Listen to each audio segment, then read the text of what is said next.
नमस्ते dear students, welcome to PT education. My name is Gaurav Gandhi और मैं लेकर आ गया हूं दोस्तों आपके लिए एक बहुत ही इंपॉर्टेंट सेशन, एक बहुत ही इंपॉर्टेंट सवाल जिसका जवाब हम सब ढूंढ रहे हैं। वो ये है कि कोरोना वायरस का वैक्सीन अब फाइनली कब आएगा।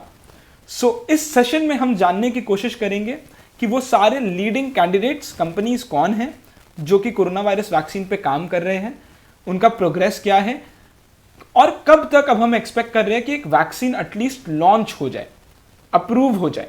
उसके बाद डिस्ट्रीब्यूशन होने में और पूरे वर्ल्ड तक पहुंचने में, हम तक आने में टाइम लगेगा, अभी भी वो हम अब समझ गए, लेकिन एटलीस्ट लॉन्च हो जाए, रेडी हो जाए, ग्लोबली अप्रूव हो जाए, ताकि एक सक्सेसफुल वैक्सीन अगर आ जाए तो लोगों में सेंटिमेंट्स अच्छा हो, कॉन्फिडेंस आ जाए कि हाँ चलो अब कम से कम हम सही पाथ पे चल रहे हैं। इस सेशन में हम ये सब समझने की कोशिश करेंगे दोस्तों। बहुत अच्छा लगेगा आपको ये सेशन और सारा रीसेंट अपडेट्स आपको मिल जाएगा और वैक्सीन कब तक आने वाला है मैं आपको एक स्नीक पीक दे देता हूँ। दिसंबर तक अब आने का चांसेस है वैक्सीन का दोस्तों। बहुत सारे एक्सपर्ट्स और बहुत सारे कैंडिडेट्स कह रहे हैं कि शायद अब 2021 के फर्स्ट 3 मंथ्स से नहीं, बट दिसंबर तक ही शायद तक कुछ कैंडिडेट्स कह रहे हैं कि वैक्सीन आ जाएगा। तो देखते हैं दोस्तों क्या है। उसके पहले वैक्सीन बनाने का पूरा प्रोसेस क्या होता है, उसमें ये सारे स्टेजेस होते हैं। ये प्री क्लिनिकल स्टेज है और उसके बाद क्लिनिकल स्टेजेस आते हैं। तो प्री क्लिनिकल स्टेजेस में एनिमल्स पे टेस्ट किया जाता है वैक्सीन को। अगर वहां अप्रूव हुआ तो फेज 1 में आता है, फिर 2 में आता है, फिर 3 में आता है। ये सब ह्यूमंस पे होता है। फेज 1 में कुछ 10, 20, 50 लोगों पे टेस्ट होता है, मतलब टेंस ऑफ पीपल पे टेस्ट होता है, कुछ 10, 20, 50 लोगों में। वो अप्रूव होता है तो फेज 2 में जाता है और हंड्रेड्स ऑफ पीपल पे टेस्ट होता है। वो अप्रूव होता है तब जाकर थाउजेंड्स ऑफ पीपल पे जाता है। बहुत लंबा प्रोसेस होता है, ये सबसे लंबा प्रोसेस है फेज 3 एफिकेसी ट्रायल्स। तो इसमें थाउजेंड्स ऑफ पीपल पे टेस्ट किया जाता है। हम समझेंगे कि कितने कंपनीज कौन से स्टेज पे अभी है और फेज 3 तक अगर पहुंच गए तो वो कब तक खत्म करेंगे और कब तक फाइनली अप्रूवल मिलेगा।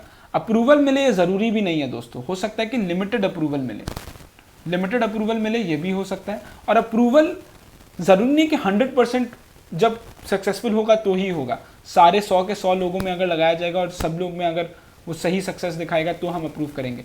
इंडिया ने कहा है कि हम 50% अगर अप्रूवल रेट रखेंगे, अगर 50% इफेक्टिव भी कोई वैक्सीन आया तो हम लॉन्च कर देंगे, क्योंकि अब बहुत ज़्यादा ज़रूरी हो गया वैक्सीन को लॉन्च करना।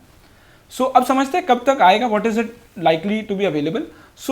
ज़्यादातर जो बात हो रहा था वो अर्ली नेक्स्ट ईयर का बात हो रहा था, जनवरी, फरवरी, मार्च के आसपास। लेकिन अब इस ईयर एंड तक बहुत सारे कैंडिडेट्स अब बोल रहे हैं, दावा कर रहे हैं कि वैक्सीन आ जाना चाहिए। Though none of the keenly awaited vaccines are ready, here are the ones likely to appear first. अब देखते हैं नाम कि सबसे पहले कौन से वैक्सीन्स का नाम है, जिनका नाम हम आगे जाकर अब सुनने ही वाले हैं दोस्तों कि इन्होंने एक वैक्सीन निकाल दिया या जो भी। सबसे पहला नाम है फाइजर बायोएनटेक।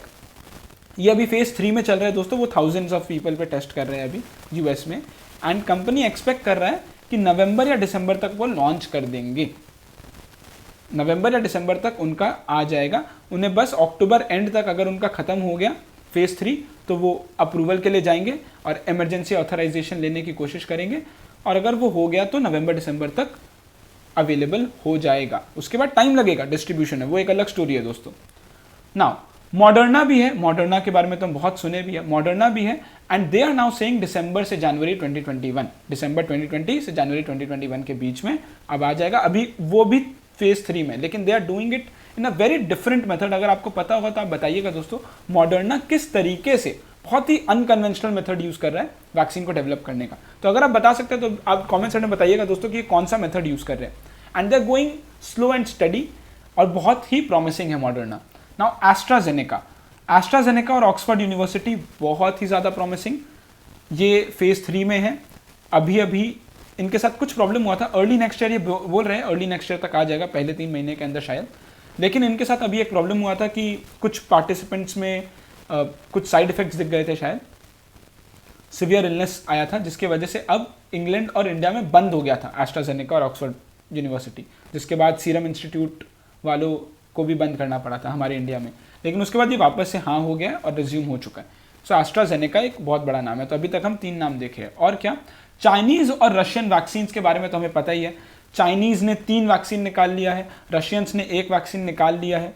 अब लेकिन none of these have completed the phase 3 trials. किसी ने भी वो फेज 3 ट्रायल जिसके बारे में हमने बात किया था, वो 1000 वैक्सीन 1000 थाउजेंड ऑफ पीपल पे लगाना, कम से कम दोस्तों 30-40 हज़ार लोगों पे लगाया जाता है वैक्सीन, उसके बाद अप्रूव होता है। तो वो सब ऐसा कुछ भी नहीं हुआ है। और यूएई ने चाइनीज वैक्सीन को अप्रूव कर दिया। Besides these more than 25 vaccine candidates are currently under clinical trials. तो अभी 25 वैक्सीन अभी और है जो अंदर क्लिनिकल ट्रायल्स में चल रहे हैं। प्री क्लिनिकल वो एनिमल वाला, क्लिनिकल वो ह्यूमंस वाला। उसके बाद अब इंडिया में क्या सीन चल रहा है? इंडिया में दोस्तों एक सीरम इंस्टीट्यूट है दोस्तों, ये अभी सबसे बड़ा जगरनॉट है हमारे यहाँ।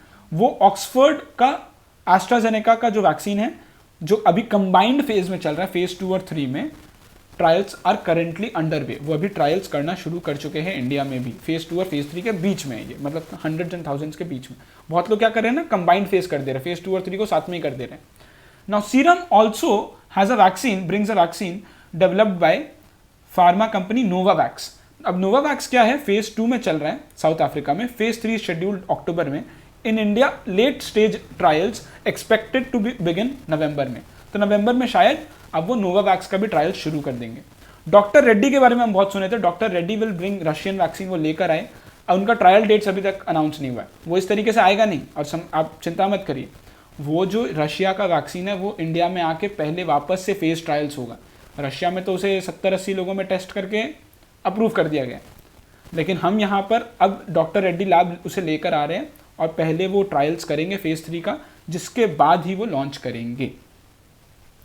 हैदराबाद बेस्ड बायोलॉजिकल ई बोलकर भी एक कंपनी है, to bring vaccine being developed by Johnson and Johnson. ये भी एक है थोड़ा प्रॉमिसिंग, जॉनसन एंड जॉनसन। अभी के लिए फेज 1 एंड 2 चल रहा है उनका, फेज 3 आर एक्सपेक्टेड कि अक्टूबर में शुरू हो जाएगा। तो ये भी एक है। एंड 2 कैंडिडेट्स भारत बायोटेक और Zydus Cadila, Bharat Biotech and Zydus Cadila are currently in phase 2 trials. Earliest availability अगर आप पूछोगे दोस्तों कि इतना लॉन्ग एंड शॉर्ट आप बताओ क्या हो रहा है, इतना सारा नाम जानकर कोई मतलब नहीं है, तो शायद तक सबसे पहले रशियन वैक्सीन जो था वो अप्रूव हो सकता है। अब उसका एफिकेसी के बारे में तो बहुत क्वेश्चन है, लेकिन देखते हैं अगर वो यहाँ फेज 3 ट्रायल्स में अगर सक्सेसफुल हुआ तो रशियन वैक्सीन सबसे पहले आ जाएगा, या फिर ऑक्सफोर्ड यूनिवर्सिटी और एस्ट्राजेनेका का जो है वो नेक्स्ट है, वो शायद अप्रूव हो जाएगा। नाउ कोरोना वायरस स्टोरी अभी तक क्या है सो फार? अभी तक 175 vaccine candidates in pre clinical trials, pre clinical मतलब वो एनिमल्स वाले में, और clinical trials, and 34 in the clinical trials. तो 175 टोटल वैक्सीन अभी चल रहे हैं, 34 उसमें से क्लिनिकल ट्रायल्स या फिर ह्यूमंस वाले स्टेज में पहुंच गए, 8 इन फाइनल स्टेजेस, और 8 ऐसे हैं जो फाइनल स्टेजेस में। मैं आपको एक रिकमेंडेशन दूंगा, New York times corona virus tracker बोलकर अगर आप गूगल में सर्च करोगे तो उनका ये वापस से अपडेट होते रहता है, हर दिन अपडेट होते रहता है, और कौन कौन वैक्सीन रेस में आगे आया है, कौन से स्टेज में, वो सब बताया जाता है। तो ये फेज 3। अब इंडिया का क्या सीन है? इंडिया का सीन ये है दोस्तों कि at least 8 candidates are being developed in India. India में भी 8 कैंडिडेट्स है। 2 of these have entered phase 2 trials after completing phase 1। Phase 3 में अभी कोई भी नहीं गया इंडिया का एटलीस्ट। लाइव मिंट का दोस्तों ये रिपोर्ट था, वो ये था कि कोविड-19 वैक्सीन जो 50% एफिकेसी भी अगर दिखाया तो आईसीएमआर ने कहा है कि हम अप्रूव कर देंगे। 50% के नीचे हुआ तो हम नहीं करेंगे। अगर 10 में से 5 लोग भी अगर दिखाते हैं कि हाँ वैक्सीन काम कर रहा है तो वो निकाल देंगे, नहीं तो नहीं निकालेंगे।